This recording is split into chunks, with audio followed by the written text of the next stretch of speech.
Hey guys, and welcome to another What's in the Box. This time I have another item for the Nintendo Switch. If you remember, a while back I bought the Nitro Deck, and well, after having it for, I must have had it about 6 weeks, 4 weeks, 6 weeks, something like that. Maybe 5 weeks, I don't know. But after spending a considerable amount of time with it, I don't like it. I really struggle to get on with this thing. And I think these are probably things that are going to be unique to someone with big hands. This thing is tiny. It's really small. It's really cramped. For instance, if I'm playing like, I don't know what, I'm playing Cat Quest actually, which was maybe 3.5 weeks ago. If you're playing something that primarily uses the joysticks and the triggers, you're probably okay if you have hands my size. However, if you're using something that uses all of the buttons, you're gonna have a pretty uncomfortable time. For instance, if I have to stretch my hands down to use the face buttons, it's bad. It's so uncomfortable for me. I can only play for a few minutes before I've had enough. And it's the same with the D-pad. Stretching my thumb down here to use the D-pad is not good. And it's a shame, because I like the buttons. They feel nice. I like the analog sticks are really nice. You've got these little sidekick buttons here, which, as predicted, are completely and utterly useless. Complete waste of time, waste of money, waste of R&D. You also have the analog. They're not actually analog, but they feel like analog. They're actually Hall sensors, I believe. But there's so much travel on these, and there's no click. The Switch uses a digital input. There's no analog on the Switch. So although you can go into the app and you can change this so it actuates by, you know, only a light little press with a light amount of travel, it's still really hard when you're trying to rapidly tap. For instance, when I was playing Paper Mario, this made some of the special moves on Paper Mario almost impossible to get the max play, because you really had to kind of welly them. You know, it's just, it should have been a click. It like this. If it had been the same as those, it would have been fine. But the fact that they have so much travel on a Switch controller, that's just a straight up design failure. It's not even a flaw, it's an outright failure. This thing also has pretty mid rumble. It's okay, but it doesn't have the high definition rumble that you get on your Joy-Cons. And I hate the Joy-Cons. I think they're garbage. The first thing you do when you buy a Switch is you take these and you throw them away because they're useless. Unless you've got very small hands, you're gonna have a very, very bad time with those. But you also have these rear back buttons. But when I hold the device, it is impossible to not actuate them all the time. Now, when I first realized that I'd made a mistake with this thing, I was like, you know what? That's really awkward and painful. I'll just get used to using the back buttons. I ended up just disabling the back buttons because, again, doesn't matter where I put my hands, what I'm doing, I'm pushing them constantly. So I gave up on this. It just, if you're a younger gamer or you've got smaller hands, it's probably a good shout. However, you're probably not going to want to spend that much money on it if you're going to be buying this for a kid or something. I don't know. This is one of those products that I really recommend. Anybody that's slightly interested in it should try it first. But my mate actually came over the other day, and he has bought something else, something that's actually ridiculously difficult to get your hands on. In fact, the only reliable way to get your hands on it is to order it from China. And it is the thing that I should have originally bought first. We'll get onto that in a minute. But the other thing that's completely illustrated how useless and uncomfortable that is this, my ROG Ally. This is just, it just fits in your hands. The buttons are all, everything is here.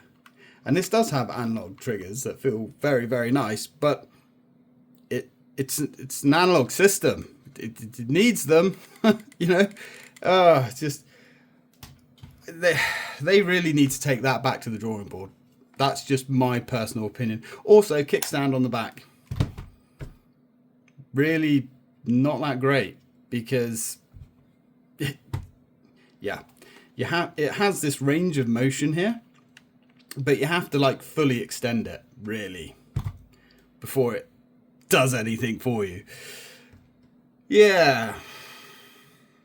Did I mention you also can't get your SD card? So if you're somebody that likes to take loads of photos and things of your games, and then you want to transfer them to your PC, you can even do you can either do the stupid QR code transfer, or you've got to take it out each time. But anyway, enough waffling about why I personally do not like the Mobapad. Oh, by the way, see this? Look at that. Switch OLED has an absolutely fantastic kickstand built in. They could have just left that back open so you could use that. But anyway, whatever. Today we have something that is very, very difficult to get. You have to order it from China. It's very expensive, unfortunately. And my missus has already moaned at me. She's already complaining that I'm spending loads of money on another piece of plastic for a system you don't use. And I'm like, yeah, but the reason I don't use it is because I don't like the Joy-Cons. And the other expensive piece of plastic that I bought that I thought would make it comfortable to use hasn't actually made it comfortable to use. So this is my last ditch effort on the Switch, and this really is going to be the final accessory that I buy for it, before it is, you know, put on the shelf of forgotten memories. So this is the Mobapad M6 HD Black. You can only really get it if you order it directly from the manufacturer from China. Now, I made a bit of a mistake with this because their site is somewhat clunky. They actually do this in another pack where you get the Mobapad and you get a carrying case. I thought I ordered the whole bundle. I didn't. I missed out on the carrying case, and I'm not going to go back and order it now and wait another 10 days for it. I'm just not going to bother. I do have a couple of Switch cases.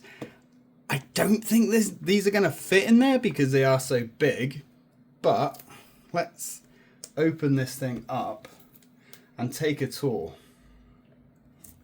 Now, these are what I would call actual proper Joy-Con replacements, because unlike a lot of Joy-Con replacements or aftermarket Joy-Cons on the market, which either aren't wireless or they don't have HD rumble or they don't have NFC, actually that doesn't have NFC either, so you can't use it with any of your amiibos and stuff like that. Well, actually, correction, it does have NFC, but it's only for the app. Get so close yet so far. So this has the Hall effect joysticks, which is good. This has the NFC, which these have, which is good. It has all the 6-axis features, and every single button, apart from the system buttons, I believe, has an Omron micro switch, the same that you have in your gaming mouse. At least in your high-end gaming mouse anyway. It also has the proper Nintendo certified HD rumble tech in it, and they are powered. They actually have an 18-hour battery built in as well. Unfortunately, they didn't come with a central piece, so you can buy one aftermarket, but it doesn't come with a central piece, sadly. It also has magnetic, I should say. Oh, they're not magnetic. No, they just clip in and clip out. They're not like the Xbox Elite controller. But you can change your D-pad, you know, if you want the dish, which is better for like fighting games and stuff like that. Or you can switch it out into a more, what you would call traditional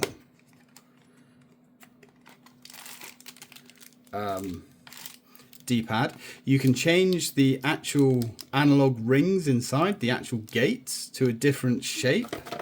So as you can see there, we have the round ones, but if you want the hexagonal ones, you can have those, which give you more precision for certain types of games. And these top covers are actually a bit harder to get off than I thought. Oh, there we go. Are magnetically held on. Very nice, actually. And the good thing with that is you can actually buy aftermarket ones. They do a few different colors, but I actually waited for a long time for the black ones. You've been able to get the white ones for about it must be about 6 months now. Maybe slightly less than that, but I waited for the black ones. Hall effects, sticks, and Omron switches. Look at that. There you go. Click. That's all you need. You don't need no fancy bullshit in your trigger for the fucking switch. I cannot overemphasize how irritating that was. But that's easy. You know when you actuate that, and you can spam the shit out of it. Every time you push it, actuates. Perfect. I don't know why that's so difficult, and it's amazing that it's taken like all this time to actually get a Chinese company that nobody's really heard of, that seems dodgy as hell, that you've got to order from the factory and wait 10 days to get, to actually produce the perfect Joy-Con replacement. And there we go. Even the D-pad is Omron switches. Now, Omron switches have about a 10 to 20 million life cycle, so you're good.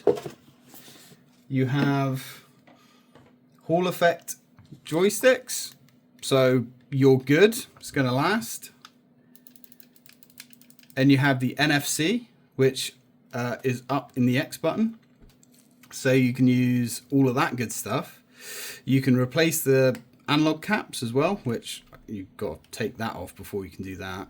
You can, yeah, these are good. Oh, they also have back buttons, and look at that. You can actually grip and hold and squeeze it without actuating it. You actually have to put effort in. Look at that. How hard is that? Anyway, let's put them on. And one thing they also stress in their promotional material is they have intentionally made these really tight. So it doesn't flex, it doesn't wobble. But straight away, if we can turn the switch on. There we go. Paired. Straight away, it's just infinitely more satisfying. The sticks are nice. The sticks are actually quite nice and tight. They spring back quite well as well. Quite happy with that. Nothing too obnoxious there. The buttons, because they're mechanical and clicky. Now that's one thing, because they are mechanical buttons, they are clicky. Now you're either going to like it and enjoy it, or it's not going to be right for you. For me, it's fine. This is also dock compatible, so you don't have to worry about that. I can't get over that, actually having proper, is it L2 and R2? That's going to take some getting used to. That's nice. Yeah, way happier with that. So you also have all your normal standard switch buttons. There's also like a pairing button down here, which you can do all kinds of things with. You can have like turbo modes, you can add macros. I'm going to have to play around with that. I've got some thumb caps to go on there. Yeah, they're really nice. Mobapad. It does suck that you have to order these from China. And it does suck that it takes 10 days to get here. And look at that. You can use your standard built-in Switch kickstand. How about that? Yeah, I don't know what I'm going to do with this, but this feels really cheap and clunky in comparison. Now, price-wise, this cost me £80. That's right, £80. That's not cheap. That's really expensive. And unfortunately, it's a lot of money to pay for something that you can't try first. These, well, it's another pain point. These were, I think they're 90. These are about £90. Again, it's a hell of a lot of money. But unfortunately, for the last few generations at least, Nintendo has been absolutely incapable of making a decent controller, apart from the Pro controller. You know, I don't know what it has been. It's taken PC manufacturers to come out to build these chunky boys like the Steam Deck, the Ally, the Legion, that have actually got proper meaty, chunky grips on them. It's taken for the PC manufacturers to step into the race for us to actually start getting comfortable handheld controllers.